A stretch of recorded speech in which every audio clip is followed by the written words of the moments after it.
caleenta yare geedka ku taalla waa warshadda ugu weyn ee dunida ku dul taalla uguna qayliya buuq yar soo moogada caleentu inay tahay waxa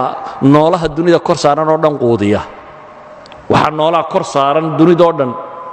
geedka iyo xoolaha iyo wax oo dhan caleen baa soo saarta waxay cunayaan caleentu geedkay soo saartaa wuxuu cunayo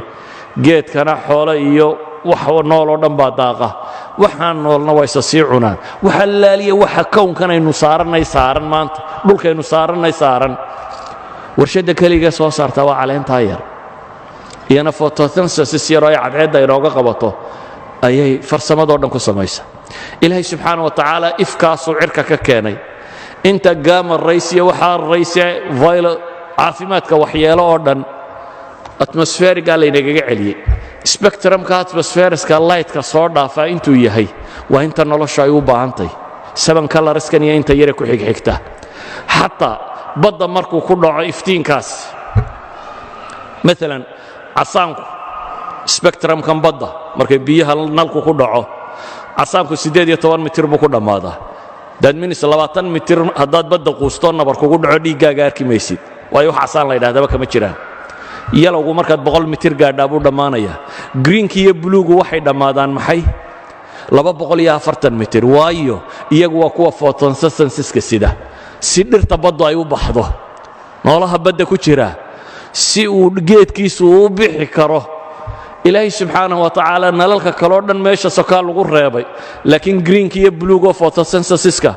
waxay ka kariyaan dhirtu cunnada ka sameeyaana ilaahay wuu sii daayey ilaahay ay ka gaadhaysa 240 mitir roobka cirka ka soo da'aya biyaha ilaahay wuxuu ka dhigay dissolvable wax kastaaba ku milmi karaan inta ugu badan mineralsku waxay ku milmaan waa biyaha roobku markuu soo da'o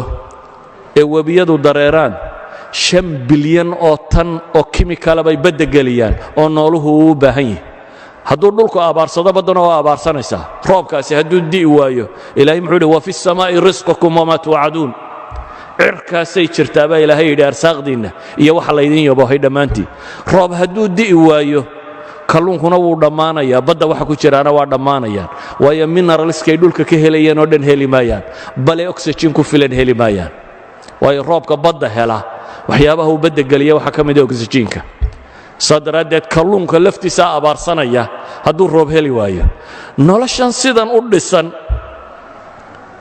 ee ilaahay subxaana wa tacaala saatan u sameeyey biyuhu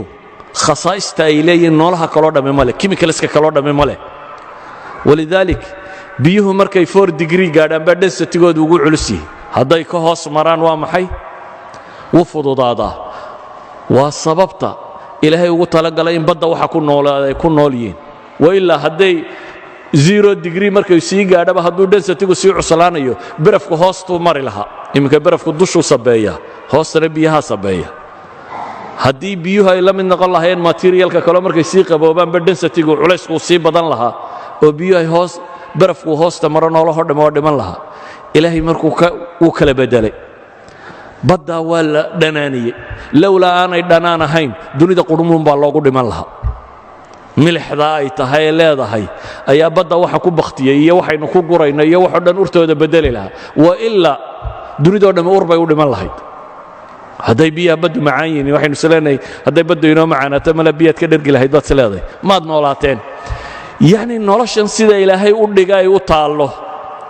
hadday bad tahay iyo hadday barri tahay hadday xayawaan tahay hadday miqdaarka biyo ee cirka ka soo da'aya tahay hadday temperature tahay hadday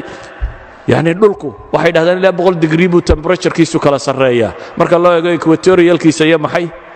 iyo north polekiisa haddaanay sidaa ahaan lahayn bay leeyihin nolosha ma jirteen wax kastoo innaga aynu isleenay malaa sida kalea ku fiicnaan lahaa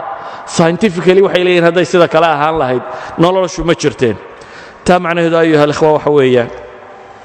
dunida tan aynu ku nool lahay waa halkaa uu ninka saynisyahankay ka leeyahay waa tailor made for man buu yidhi waa bahal loo dawaariyey bini aadamka loo dawaariyey wa ilaa intanoo dhamm inay sudfa ku dhacdo koojanis ay ku dhacdo waa waxaan suurtagal ahayn waa aanaynu shalay soo tilmaamnay waxa laaliya waxay sheegayeena koojaniskoo dhamm inaan waxba ka jirin